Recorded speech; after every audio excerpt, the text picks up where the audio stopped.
A Comissão Nacional de Assuntos Fundiários da Confederação da Agricultura e Pecuária do Brasil trata de temas importantes para os produtores rurais. Questões como invasões de terras, imposto territorial rural e diálogo com o governo federal fazem parte do trabalho realizado. E para conhecer um pouco mais sobre essas ações e destacar a pauta da próxima reunião, eu recebo o presidente da comissão, Paulo Ricardo Dias. Bom dia, seja bem-vindo. Bom dia, Marcelo. Prazer estar aqui. Vamos começar um pouquinho, mostrar como é que funciona essa estrutura toda, então, da comissão, quais são os principais temas debatidos pela comissão, como é que se escolhem esses temas. Conta pra gente. Desde que nós assumimos essa posição e após conversarmos com o presidente da confederação, Dr. João, nós estabelecemos alguns critérios de trabalho, algumas metas, alguns objetivos. Primeiro, criamos justamente construir esse caráter de comissão nacional. É importante que todo produtor rural, todo o Brasil, esteja inteirado nas coisas que acontecem também nos outros estados, para poder apoiar e contribuir nesse processo que tanto tem prejudicado o setor.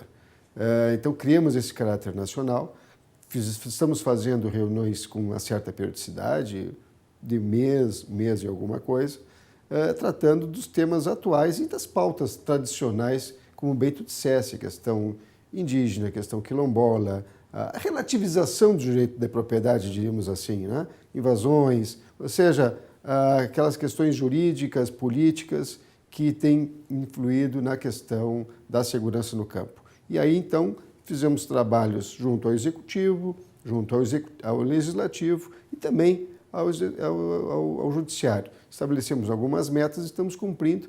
Por isso, né, inclusive, a próxima reunião, nós temos para dia 15 de setembro, a próxima reunião, com uma pauta bastante robusta, bastante significativa, abrangendo vários temas que influem na questão fundiária e de todos os estados. Como é que essas demandas chegam até vocês e como é que vocês definem quais são as prioridades para serem debatidas? Primeiro, são demandas históricas, né? Tem essas questões indígenas, quilombolas, que vêm recrudescendo e que estão há muitos anos dentro da nossa pauta e que a gente vem tratando, mas evidentemente que os estados, as federações também nos trazem questões específicas de cada pontuais, estado, né? Pontuais, não é? Então, a gente vem trabalhando nesse sentido. Agora mesmo, nós temos também algumas características. Nós temos uma forte assessoria, pessoas realmente que nos acompanham.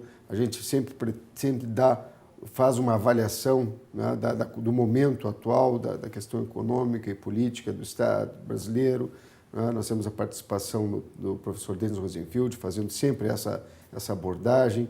Sempre convidamos nas nossas reuniões um palestrante. Normalmente é algum deputado, um senador que tem algum projeto que interessa ao setor. Nesta reunião especificamente, nós vamos convidar o deputado Luiz Carlos Reis, do PP do Rio Grande do Sul, que tem uma experiência muito grande nessas questões, trabalha diariamente junto à Frente Parlamentar da Agricultura. Que nós estamos... está sempre lá. Exatamente. Então, sempre abrimos espaços para essas questões. E aí, vamos transcorrendo dentro de uma pauta estabelecida. Nós estamos trabalhando, Marcelo, na formulação do mapa das questões fundiárias do Brasil. Nós estamos formando um mapa, identificando no Brasil todos os pontos onde existe tensão no campo, justamente, principalmente nessas três questões: invasão de propriedade, questão indígena e questão quilombola. Nós estamos concluindo esse mapa, acho que vai ser uma ferramenta interessante para nós mostrarmos, inclusive, para a opinião pública, é importante também o nível, né,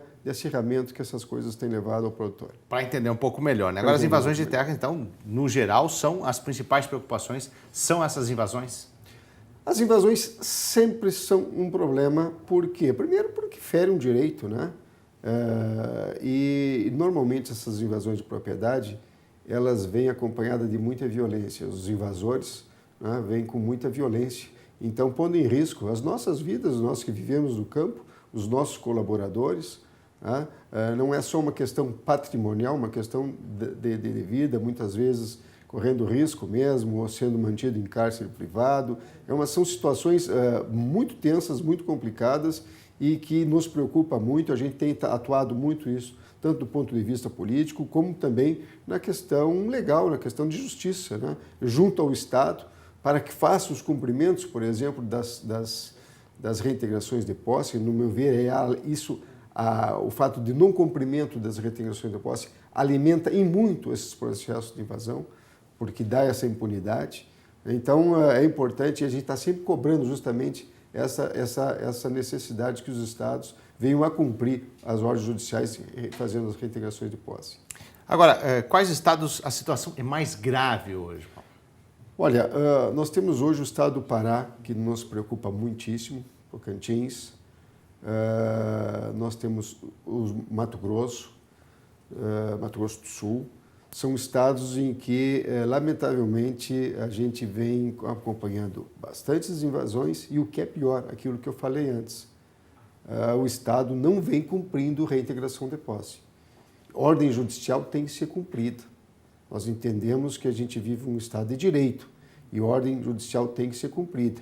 Então, nós vemos muitos casos em que o Estado, por N razões, dependendo da peculiaridade, existe realmente situações que são extremamente tensas, que merecem um tratamento especial, mas tem que se cumprir a ordem judicial, o produtor tem que estar garantido na sua posse.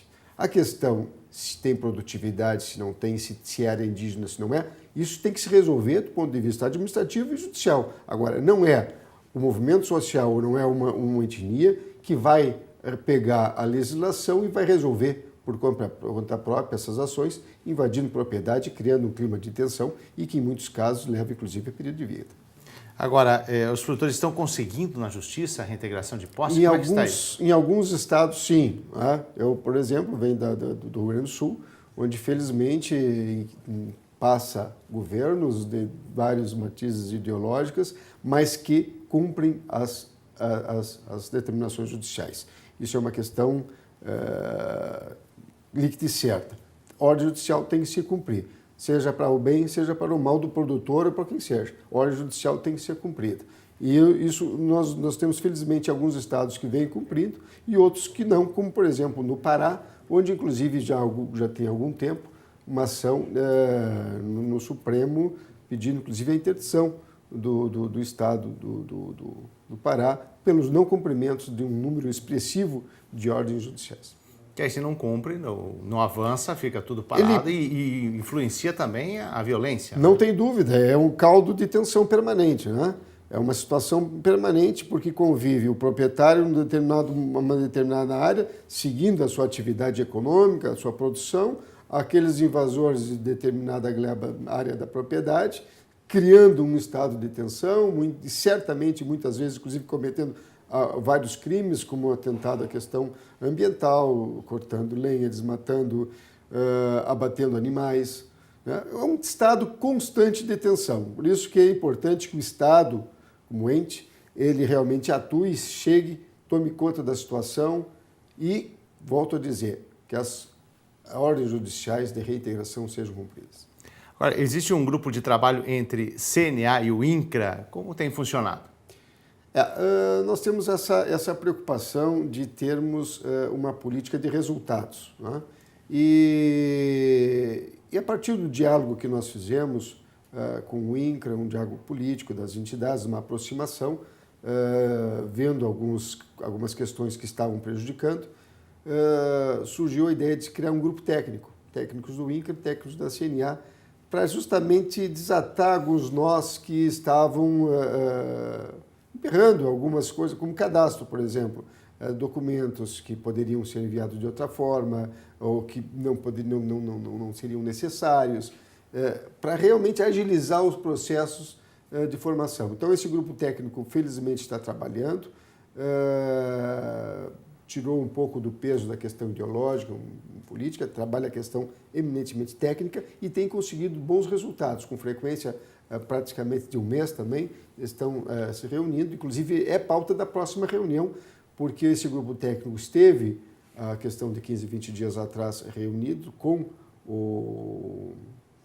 tratando de assuntos relativos a cadastro, a ITR, e vai nos trazer o resultado, então, dessa reunião. Qual a importância e como que está a atuação das federações nos estados justamente nessa questão de atuar junto ao INCRA, junto a essas questões pontuais. As federações têm a sua independência, todas as federações têm as suas comissões fundiárias, quase todas. Tem estados que, felizmente, a questão fundiária não é tão grave, sim, mas em todos, praticamente, nós temos questões a ser resolvidas. Mas as federações têm atuado e têm atuado muito também junto com a nossa comissão, com a Comissão Nacional. Nós, como eu te digo, fizemos essas reuniões com periodicidade.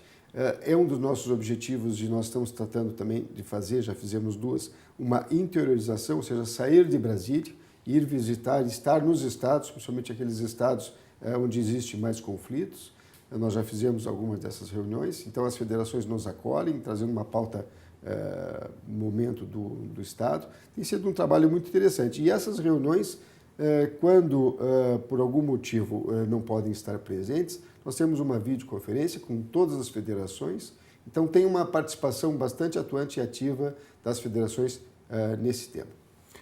Paulo, nós vamos fazer um intervalo e voltamos em seguida para continuarmos o bate-papo com o presidente da Comissão de Assuntos Fundiários da CNA, Paulo Ricardo Dias. Nós voltamos já.